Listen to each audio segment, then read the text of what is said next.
Jadi mungkin kenapa kok pendidikan menjadi ruh pesantren? Karena mungkin yang namanya ruh berarti kan inti. Ketika tidak ada ruh maka kan ya bagaimana kan gitu kan. Nah jadi kenapa kok pendidikan padahal di situ ada beberapa biru. Misalkan di Pondok Pesantren Ngala ini bertepatan di kantor pusat ya, pengurus pusat Pondok Pesantren itu kan ada pendidikan, jamiyah, minat bakat, keamanan, kemudian kebersihan, kesehatan, humas, IT dan sebagainya. Banyak berarti ya. Banyak biru. Tapi kenapa kok yang menjadi ruh pesantren adalah pendidikan? Nah, karena ya mungkin yang namanya pesantren ini kan identik dengan pendidikan. Pendidikan anak tentang agama. Assalamualaikum warahmatullahi wabarakatuh. Berjumpa lagi dengan kami di acara Kalam Podcast Pondok Pesantren Ngala. Masih bersama saya, Rudi Kurniawan, yang akan memandu pada acara kali ini, yang dimana podcast ini diselenggarakan oleh Pendidikan Jamiyah dan Kru Ngala TV Pondok Pesantren Ngala. Alhamdulillahirrabbilalamin. Sobat Kalam yang di rumah, kebetulan di sini kita kedatangan tamu yang sangat-sangat spesial. Siapa dia? Kita sapa. Ada di depan saya yaitu Ustadz Afandi Jailani. Assalamualaikum Ustadz Afandi Jailani. Waalaikumsalam, Cak Rudi. Waalaikumsalam. Alhamdulillahirrahmanirrahim. Bagaimana kabarnya? Baik semua ya? Alhamdulillah sehat, strong. Alhamdulillah. Semoga sobat kalam yang ada di rumah semoga tetap sehat semua. Amin, amin, amin. Pada kali ini sebelum lanjut ke pemateri narasumber ini, mungkin bisa perkenalan terlebih dahulu Ustadz Afandi. Biar sobat kalam yang di rumah biar kenal siapa narasumber ini dan jabatannya apa di pondok pesantren. Kebetulan podcast kali ini itu kita akan membahas tentang pendidikan sebagai ruh pondok pesantren. Nah, ini pakar pendidikan yang ada di pondok. Silakan untuk namanya lengkap, nama lengkapnya benar ya? Afandi Jailani. Ustadz Afandi Jailani. Tempat tanggal lahir? Tanggal lahir Pasuruan. 4 April. Berarti asli dari Pasuruan ya, Pak? Asli Pasuruan. Pasuruan tanggal 4 April 2000. 2001. Berarti masih muda, sobat kalam. Masih muda. 2001 beliau dilahirkan, tapi sudah menjadi pakar pendidikan di Pondok Pesantren Ngala. Subhanallah. Gak terlalu pakar. Gak terlalu pakar. Beliau masih tawadhu. Perlu diketahui, Ustadz Afandi ini pendidikannya sekarang untuk pendidikan sarjana teknik mesin. Teknik mesin. Mulai bisa dijelaskan mulai untuk SD sederajat kami di MI-nya MI Miftahul Ulum di desa saya sendiri, Andonosari. Kemudian MTS-nya saya di MTS Iksan Andonosari juga. Kemudian baru mondok di Ngalah SMK Darut Taqwa. Jurusan dulu itu masih MO atau mekanik otomotif. Oh iya. Mekanik otomotif. Kemudian di SMK Darut Taqwa. Kemudian di Yudarta ya ambilnya yang linier juga, yaitu teknik mesin. Terus untuk kalau pengalaman organisasinya Pak Ustadz? Untuk organisasi nggak punya. Jadi saya murni dari SLTA. Mungkin untuk organisasi di SLTP-nya yang lebih banyak, yaitu pramuka. Seperti apa ya, di SLTP yang lebih pernah banyak. Ikut pramuka? Pernah ikut di pramuka SLTP-nya. Untuk SLTA-nya enggak pernah sama sekali. Berarti murni belajar di sekolah. Di sekolah saja. Ya, tanpa ada organisasi. Okay. Terus tadi kan masuk di Pondok Pesantren Ngala Pak Ustadz. Itu mulai tahun berapa? Tahun 2008 saya nyantri di Pondok Pesantren Ngala, bertepatan tanggalnya saya masih ingat 15 Juli 2008. Masih diingat sampai sekarang? Masih diingat, itu kesan pertama itu. Karena kesan pertama. Okay. Berarti berapa tahun? Berarti sampai sekarang berapa ya? 14 sampai 15 itulah. 14 sampai 15 tahun. Ya, berarti sudah siap terjun ke masyarakat ya Ustadz? Harus siap. Ya, sobat kalam, makanya seluruh yang ada di rumah jangan sampai kalau mondok jangan sampai sebentar. Ini narasumber yang ada di depan saya itu 15 tahun, kurang lebih 15 tahun berjalan mondoknya. Nah, untuk seluruh sobat kalam, makanya semoga semua yang melihat ini yang ada di Pondok Pesantren Ngala atau yang di pondok yang lain semoga tetap kerasan. Oke. Izinkan saya bertanya Ustadz ini. Monggo. Ini kan membahas tentang pendidikan sebagai ruh pondok pesantren. Nggih, terus. Itu bagaimana sih? Kenapa pendidikannya yang sebagai ruh di pesantren? Kalau di pondok kan juga ada pendidikan, ada jam'iyah, kebersihan, kesehatan dan sebagainya. Kenapa kok pendidikannya yang menjadi ruh? Oke. Jadi mungkin kenapa kok pendidikan menjadi ruh pesantren? Karena mungkin yang namanya ruh berarti kan inti. Ketika tidak ada ruh, maka kan ya bagaimana kan gitu kan. Nah, jadi kenapa kok pendidikan padahal di situ ada beberapa biru. Misalkan di Pondok Pesantren Ngala ini bertepatan di kantor pusat ya, pengurus pusat Pondok Pesantren itu kan ada pendidikan, jam'iyah, minat bakat, keamanan, kemudian kebersihan, kesehatan, humas, IT dan sebagainya. Banyak berarti ya? Banyak biru. Tapi kenapa kok yang menjadi ruh pesantren adalah pendidikan? Nah, karena ya mungkin yang namanya pesantren ini kan identik dengan pendidikan anak tentang agama. Nah, jadi yang paling penting di biro itu adalah biro pendidikan. Ya tidak menafikan biro yang lain, sama pentingnya. Penting Cuma semua. ketika di rate atau di rata-rata atau ditingkatkan itu ya yang namanya pendidikan harus menjadi yang utama. Karena yang namanya pesantren ya lagi-lagi tempat pendidikan, tempat mencari ilmu. Hubungannya dengan pendidikan. Yang lain sebagai penunjang. Yang mana ketika hanya pendidikan tidak ada biro yang lain percuma. Hanya ada pendidikan tapi tidak diawasi oleh keamanan, tidak berjalan.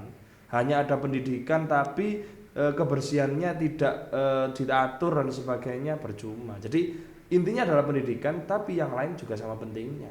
Nah, intinya seperti itu. Oh, berarti pendidikan yang ada di pesantren, mohon maaf di pesantren ya Ustadz. Kalau di pesantren apakah ada pembagiannya Ustadz? Maksudnya? Pembagiannya kalau pendidikan di pesantren ada salah akhlak kan juga pendidikan. Apa itu juga ada di pesantren? Oke. Jadi kebetulan di pusat itu kami punya anggota. Jadi di Biro Pendidikan sendiri kami itu punya anggota sekitar 3. Jadi saya sebagai koordinator, kemudian saya ada turunan. Di situ ada pendidikan itu cabang dari pendidikannya, furu'nya, pendidikan khusus studi kitab. Jadi yang berkaitan dengan kitab kuning, misalkan sorokan, bandongan, klasikal dan sebagainya, itu ada di bawah naungan pendidikan studi kitab, yang mana diampu oleh Ustadz Abidul Maskur. Kemudian ya yang kedua ada pendidikan kajian ilmu tafsir. Nah itu kan berarti semua yang berbau ilmu tafsir, lebih tepatnya dengan pendidikan Al-Quran atau ulumul Quran, itu ada Ustadz Khairun Ni'am. Nah jadi Ni'am. Kemudian yang terakhir ada pendidikan akhlak dan tasawuf. Akhlak itu untuk penanaman sejak dini kepada santri baru kita, atau meskipun nggak baru ya tetap harus ditanamkan akhlak. Dan juga ada pendidikan tasawuf tadi, karena di Pondok Ngala sangat identik dengan tasawuf, maka sangat penting santri yang ada di Ngala ini diperkenalkan lah minimal dengan tasawuf. Kemudian juga ada toriko dan sebagainya, intinya yang berhubungan dengan toriko. Itu. Nah, jadi ada 3 anggota saya. Ada 3. Berarti panjenengan ini apa pokoknya? Ya bukan, ya CO gitu. Oh CO. Iya. Oh, berarti ada 3. Beliau panjenengan ini CO-nya. Cuma di bawah panjenengan ini ada 3. Yang pertama ada pendidikan di bidang akhlakul karimah tadi. Terus yang kedua ada kajian ilmu tafsir Al-Qur'an. Terus yang ketiga ada kitab. Oh. Jadi ada 3 itu. Tapi dari 3 ini saya kepingin membahas satu ya Ustaz. Yang saya penasaran di kitab ini. Di kitab ini apa metodenya itu bagaimana sih? Metode pengajarannya? Untuk kitab. Jadi sebelum masuk ke metode, mungkin untuk di kitab ini ada metode namanya, ini enggak hanya di Ngala ya, tapi di semua pondok pesantren ini sudah menjadi ciri khas metode ini, yaitu bandongan, sorokan, klasikal. Nah, yang mana yang namanya bandongan itu kan maksudnya adalah di mana seorang ustadz atau kiai itu mentransfer ilmu. Nah, berarti tugas seorang santri adalah menyimak, merungokno. Nah, ngerungokno ngesai. Nah, itu bandongan. Jadi bandongan itu seorang ustadz ngaji, santrinya ngesai, terus menyimak, merangkum dan sebagainya, itu bandongan. Jadi yang lebih aktif, yang proaktif adalah Ustadznya. atau kiainya. Santri hanya pasif menulis, membaca, menulis, menyimak. Nah, intinya seperti itu. Itu bandongan. Bandongan pertama. Jadi transfer ilmu, murni transfer. Terus Yang kedua ada sorokan. Sorokan. Kalau sorokan kebalikannya, yang proaktif adalah santrinya. Berarti santri membaca, kemudian ustadznya menyimak. Nah, ini adalah sangat penting karena ini adalah budaya di pesantren yang mana setiap santri wajib menyetorkan bacaannya. Misalkan kelas 1 berarti misalkan nahwu jawan atau jurmiyah, atau kelas 3 apa dan sebagainya. Nah, itu adalah santri nyetorno. Nah, tadi nyetorno tadi setoran bacaan, setoran membaca kepada yang menyimak tadi, itu sorokan. Berarti yang lebih aktif santrinya. Berarti enak gurunya tinggal mendengarkan saja tinggal mendengarkan saja dan mengingatkan salah tidaknya. Intinya seperti itu. Yang ketiga tadi ada klasikal. Nah, klasikal ini berarti gabungan antara metode bandongan dan juga sorokan. Nah, ini sering kita jumpai di kelas-kelas, misalkan madrasah diniyah. Nah, di madrasah diniyah kan awal masuk guru membacakan kitab, santri ngesai, nah, memaknai, kemudian guru ustadz menyuruh santri untuk membaca. Terkadang juga menyuruh santri untuk menjelaskan. Nah, jadi ada beberapa metode tergabung menjadi satu. Ini namanya klasikal kalau di pondok pesantren. Intinya ngoten. Jadi metode di pesantren intinya ada 3 itu. Yang mana bandongan, sorokan, dan klasikal. Intinya sih untuk pengembangannya itu bebas nanti. Intinya kalau mengerucut ya ada 3 itu. Ngoten. Oh, berarti metode yang ada di pondok pesantren Ngalah ada 3. 1 bandongan, 2 sorokan, dan yang 3 klasikal tadi. Klasikal. Terus untuk kalau bandongannya Ustadz, itu kitab apa saja yang diampung? Untuk bandongan, berarti ini hubungannya dengan kurikulum ya. Jadi sekalian saya bahas juga tentang kurikulumnya. Di Pondok Ngalah ini ada 2 macam kurikulum. Yang pertama itu ada kurikulum namanya jimat. Apa jimat? Jimat itu ya apa ya? Jimat itu secara bahasa itu kan sesuatu yang sakral. Sakral. Nah, itu jimat. Ya. Kemudian yang kedua ada kurikulum 250 kitab. Itu istilahnya di sini seperti itu. Jadi ada 2 jenis. Yang pertama kurikulum jimat itu khusus untuk madrasah diniyah, yang mana Romo Yai di situ ada ada keterangan dari Romo Yai sendiri, tulisan tangan bahwasannya kurikulum ini intinya jangan dirubah ila yaumil qiyamah. Nah, jadi itu adalah tulisan langsung dari Romo Yai. Itu adalah kurikulum jimat. Yang menjadi jimat ya pesan dari Romo Yai tersebut. Nah, kenapa kok dinamakan jimat dan kenapa kok begitu sakralnya? Karena mungkin Romo Yai dulu, Romo Yai mondok tarbiyah di pondok pesantren dan sebagainya. Yang dipelajari ya kitab itu. Romo Yai bisa sampai di titik ini itu dengan mempelajari kitab itu. Nah, beliau kepingin santri yang ada di Ngalah itu mempelajari apa yang sudah dipelajari Romo Yai. Intinya seperti itu, enggak melenceng lah. Intinya seperti itu. Jadi apa sing tak pelajari biyen pas Madin ya pelajarono. Nah, intinya ngoten. Itu berarti kurikulum jimat. Oh, yang jimat. Yang kedua? Yang kedua tadi ada kurikulum 250 kitab. Nah, itu hampir sama. Jadi intinya untuk yang jimat itu khusus Madin, untuk yang 250 kitab itu di dalamnya juga ada jimat. Cuman jadi jimat itu sekitar kalau di total ada 80-90 jenis kitab itu dipelajari di Madin. Sisanya berarti yang 100 sekian itu atau 200 sekian itu dipelajari di pondok pesantren. Nah, seperti bandongan, pengajian di asrama-asrama. Lah itu acuannya adalah 250 kitab.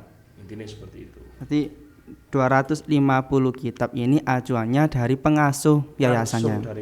Langsung dari pengasuh yayasan. Santrinya bagaimana bisa khatam 250 kitab? Enggak harus khatam juga. Jadi intinya sempat beliau berdauh atau bahwasanya syarat menjadi kiai ya menghatamkan kitab ratusan itu. Nah, kan masa semua santri harus menjadi kiai semua kan nggak mungkin. Nah, intinya ya sing dadi kiai 1 loro 3 4 5 6 lah. Nah, intinya ngoten. Tapi masa semuanya kan enggak. Jadi kan Romo Yai sering menginstruksikan ada yang jadi tentara, ada yang jadi pengusaha dan sebagainya. Itu kan menunjukkan bahwasannya ya itu tidak kepingin santrinya menjadi kiai semua. Nah, Nah, intinya seperti itu. Macam-macam berarti ya. Iya, bermacam-macam. Mohon maaf, kalau Ustadz sendiri panjenengan nggih, selama mengampu di pondok 15 tahun, itu sudah berapa kitab yang sudah dikaji? Waduh, iki.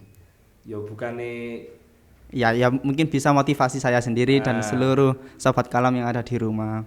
Nggak pernah ngitung sih, cuman ketika sudah lulus mu'alimin berarti sudah dipastikan kitab yang sudah dipelajari itu sekitar 90 sampai 100. Subhanallah. Ini ya. Sampean juga kan lulus mu'alimin, berarti sampean sudah mempelajari. Ditambah lagi bandongan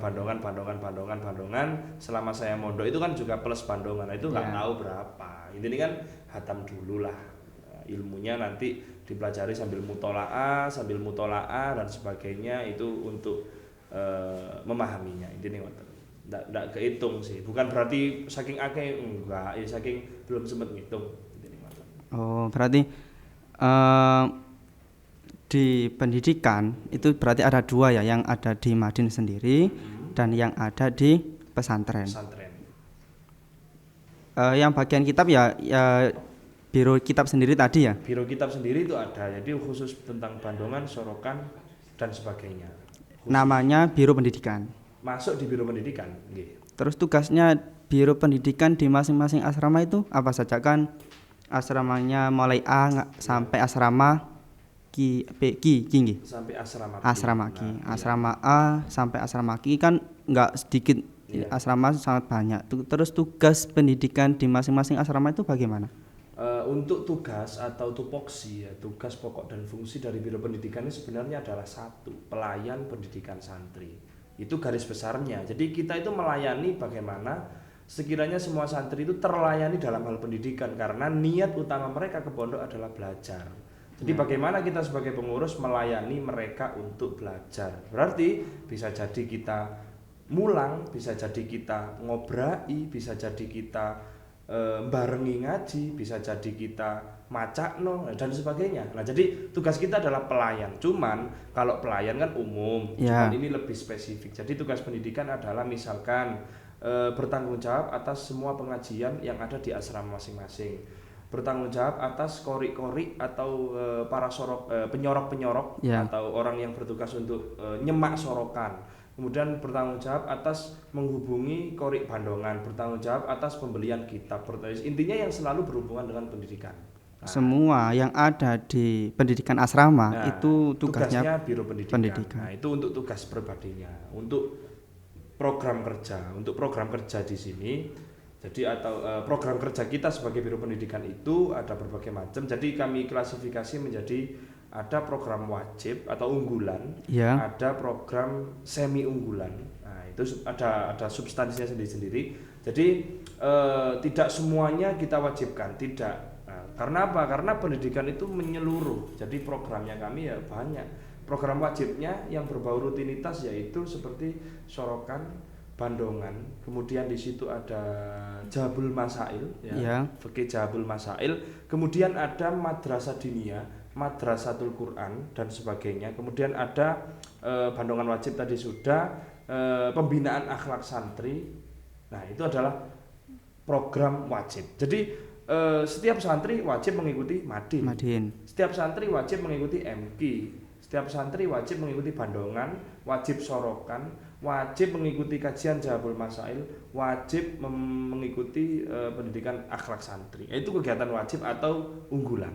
Nah, jadi semua santri wajib. Nah, kemudian ada yang semi unggulan atau berarti tidak untuk semua santri, tapi beberapa saja yang berkepentingan. Misalkan Osaba.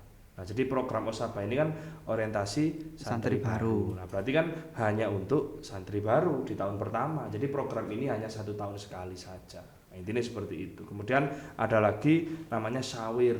Nah, jadi syawir ini kan lebih cocoknya itu untuk SLTA ke atas misalkan. Jadi untuk SLTP lebih fokus ke bandongan terlebih dahulu. Misalkan ada syawir, monggo itu lebih baik. Jadi program semi unggulan ini adalah program pengkhususan. Jadi tidak untuk semua santri. Nah, intinya seperti itu. Itu untuk program-program kita, ngoten. Oh. Berarti pendidikan yang ada di pondok, di Yayasan Darut Taqwa itu banyak ya? Banyak sekali. Ada formal, ada non formal, ada informal. Informal. Okay.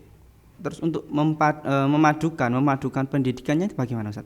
Untuk memadukan, jadi kan di sini untuk masalah itu kan berarti yang berwenang untuk mengatur itu adalah Yayasan Darut Taqwa. Kalau Pondok Pesantren Ngalah berarti kan hanya mengatur tentang non Formalnya saja, yang ada di pondok saja. Yang ada di pondok. Untuk formalnya itu Ya. yang mengatur adalah Yayasan Darut Taqwa. Berarti intinya yayasan itu mengatur semuanya.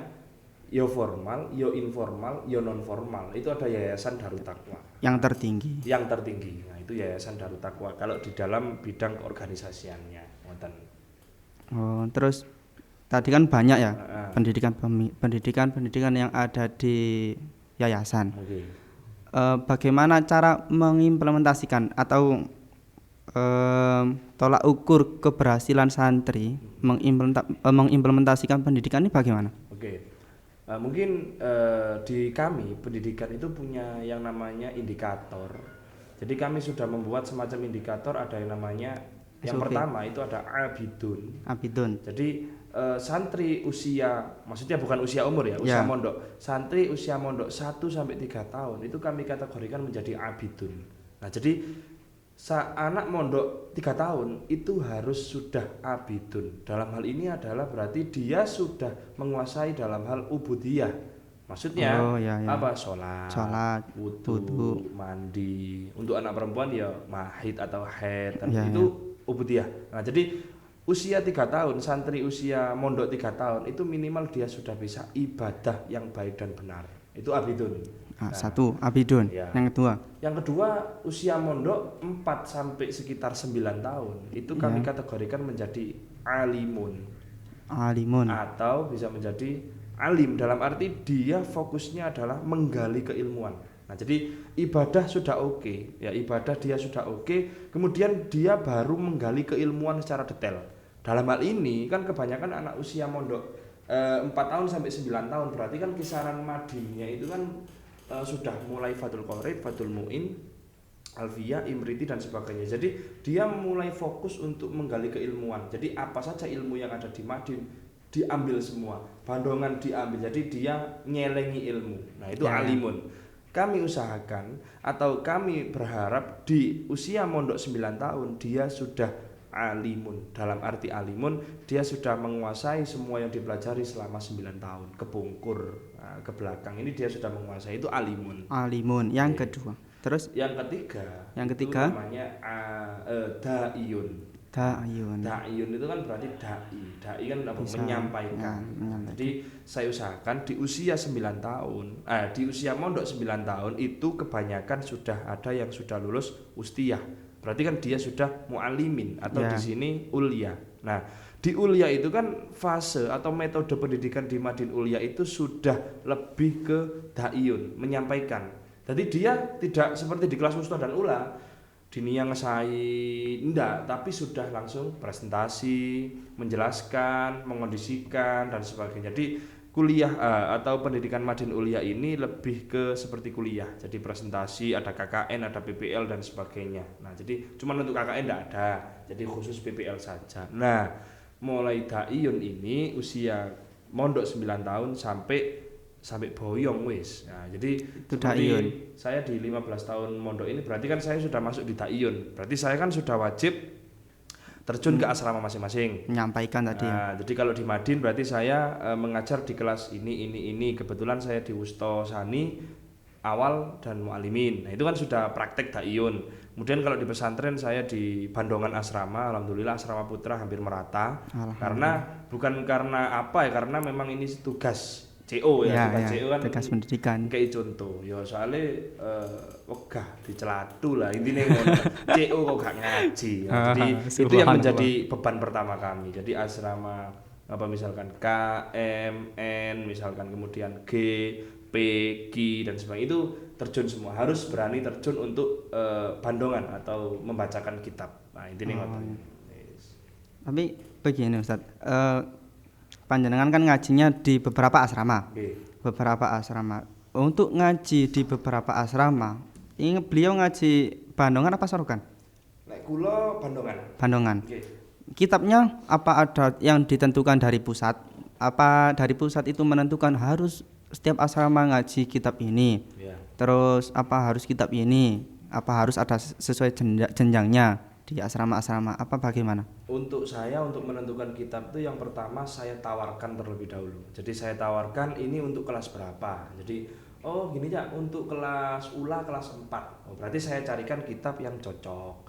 Oh ini untuk kelas 1 ya. Oh berarti saya ambil kitab yang dasar-dasar. Dasar-dasar. Oh ini untuk ya anak sing gede-gede, sing anak kantin misalkan. Oh berarti kitab sing plus-plus. Nah, intinya seperti itulah yang besar-besar. Berarti yang menentukan atau merekomendasikan kitab ini beliau panjenengan. Iya, dari pusat yang memilah. Nah, yang jelas harus sesuai dengan kurikulum 250. Maksudnya enggak boleh keluar dari tatanan yang sudah ditata oleh Mbak Yai tersebut. Misalkan di kitab di situ A sampai Z. Enggak boleh berarti kitab AA, BB, enggak boleh. Berarti harus A sampai Z saja. Tapi sampai detik ini mulai berdirinya pondok enggak ada yang keluar dari kitab tadi ya? Enggak ada. Sesuai dengan kitabnya yang diajari oleh Mbak Yaya di sini. Jadi tugasnya yaitu juga memfilter. Jadi ketika ada salah satu asrama yang ingin mengaji kitab ini padahal kitab ini kasarannya itu tidak pernah dipelajari atau bagaimana. Nah, itu tugas kami adalah kalau bisa kitab yang ini saja karena kitab ini belum dipelajari. Padahal kitab ini kan diajarkan oleh Romo Yai atau dipelajari Yai. Jadi mengarahkan itu tugas pendidikan, memfilter. Oh ya. Berarti untuk kriteria bisa tercapainya pendidikan ini 3 tadi ya. Yang pertama ada abidun, yang kedua alimun dan yang ketiga da'iyun. Nah, ini kalau 3 ini sudah selesai berarti sudah bisa dikatakan sukses, tapi suksesnya di pondok sendiri kan. Masih belum di pondok, masih belum di rumah kalau keluar. Ya, benar. Jadi itulah yang dimaksud bahwasanya di pondok itu kita hanya belajar menjadi masyarakat. Intinya di pondok ini kan seperti masyarakat, cuman tingkatan mini lah, kecil. Nah, nanti dongnya itu adalah ketika sudah pulang di masyarakat. Jadi meskipun sampean sudah di tahap da'iyun di pesantren, jangan puas dulu. Seperti saya ini masih ketar-ketir loh. Karena masih ada di pesantren. Nah, meskipun di pesantren yang katanya seperti ini ya masih punya perasaan ketar-ketir, masih kalah dengan teman-teman saya yang meskipun gak sampai tahap da'iyun tapi dia sudah terjun. Nah ini saya iri, jadi saya kepingin ndang boyong. Nah, ini kan. Berarti langsung ya. Berarti setelah pulang dari pondok berarti sudah siap lah. Harus siap. Itu pesan Mbak Yai harus siap. Harus siap. Ya. Karena kan panjenengan iki nggih juga bahasane kulaane akeh berarti ya sing didol akeh. Bismillah. Nggih kan ngoten nggih. Insyaallah ngoten nggih. Kulaane 15 tahun berarti sing didol pasti kata kan. Alhamdulillah. Nah, kulaane ya ambek utang soalnya. Jadi aku kudu mikir nyaur utang. Oh, kali nyaur utangnya. Ya harus. Nah, soalnya saya di sini utang dalam arti utang mengenyam pendidikan di sini kan selama berapa? 8 sampai 9 tahun itu kan lulus mualimin lah 11 tahun itu. Nah, berarti utangnya kan 11 tahun. Nyaurnya ya harus lebih. Nah, enggak boleh kurang lah. Enggak boleh kurang, harus lebih. Nah, sekarang masih nyaur masih sekitar 3 sampai 4 tahun. 4 tahun 5 tahun lah itu nyaure. Berarti kan masih kurang beberapa tahun. Cek lunas. Ya. Setelahnya ya kita beri. Ini berarti apa? Ya selamanya di sini. Nah, ini. Oh, gitu. Nah, Sobat Kalam, nah kebetulan yang dimaksud kulaan itu maksudnya seperti narasumber yang ada di sini. Kulaan itu berapa lama di pondok atau berapa lama proses yang ada di pondok. Nah, ini untuk bekal atau belajar ketika kita akan diterjunkan ke masyarakat. Maka dari itu semoga kita semua tetap kerasan dan kita tetap berproses. Jangan sampai protes dengan proses. Kita harus dikuat-kuatkan di pondok. Dikuat-kuatno. Oke. Ya. Oke. Mungkin dari semua yang kita bahas tadi, Ustaz, mungkin bisa memberikan kesimpulan atau closing statement pada Kalam Podcast kali ini. Oke, jadi untuk Sobat Kalam dan semua santri Pondok Pesantren Ngalah, bahwasannya pada saat ini kita kan sedang bahas tentang pendidikan sebagai roh pesantren. Bahwasannya kami dan sampean semuanya intinya jangan pernah merasa puas ada di pesantren, karena sesuai dengan pepatah bahwasannya Romo Yai kan sering bilang bahwasannya ada di pesantren ini seperti tumpeng. Nah, Nah, jadi di tumpeng itu kan ada beberapa masakan-masakan. Nah, itu kan menandakan bahwasanya di pondok ini ada beberapa ilmu yang harus sampean pelajari. Nah, ketika sampean pelajari ilmu iki ojo dieker-eker. Nah, ketika sampean eker-eker dalam arti sampean hanya membuang sia-sia mempelajari, dibuang sia-sia atau dieker-eker ilmu yang ada di pesantren, maka sampean mati kaliren, seperti di pepatah seperti itu. Maksudnya apa? Ya sampean tidak dapat apa-apa. Sampean hanya bisa mempelajari dok, tapi sampean tidak dapat manfaatnya. Nah, intinya ngoten. Jadi apa yang ada di pesantren, apa yang sampean mampu, apa yang sampean bisa lakukan semuanya. Karena apa? Karena di pesantren sampean kulaan. Nah, meskipun dengan bahan hutang, karena hutang yang ada di sini bukan hutang yang berbau material. Nah, jadi hutang ilmu nanti sampean nyaurnya harus dengan ngajar atau khidmah di pondok pesantren Ngalah. Intinya, kesimpulannya bahwasannya pendidikan ini adalah sebagai roh dari pesantren. Ketika sampean mempelajari ilmu yang ada di pesantren ini, nah kemudian sampean jangan lupa untuk membalas, dalam arti nyaur utang. Ketika sampean sudah dibentarkan oleh pondok pesantren, maka sampean harus bisa meluangkan waktu, tenaga dan pikirannya untuk pesantren juga, dalam tanda kutip nyaur utang. Maka dari itu diniati mulai sekarang, bismillah niat ingsun nyaur utang. Itu pesan dari kami sendiri. Terima kasih. Mungkin seperti itu. Alhamdulillahirabbil alamin. Itu tadi closing statement dari narasumber kita. Itu sangat berbobot sekali. Sahabat Ngalam, mungkin cukup itu saja. Saya Rudi Kurniawan dan saya perwakilan dari narasumber Ustadz Afandi Jailani. Mohon maaf yang sebesar-besarnya. Semoga kita tetap diberikan barokah manfaat. Amin, amin, amin. Dan kita tetap diberikan umur panjang barokah manfaat. Amin. Afaminkum. Assalamualaikum warahmatullahi wabarakatuh.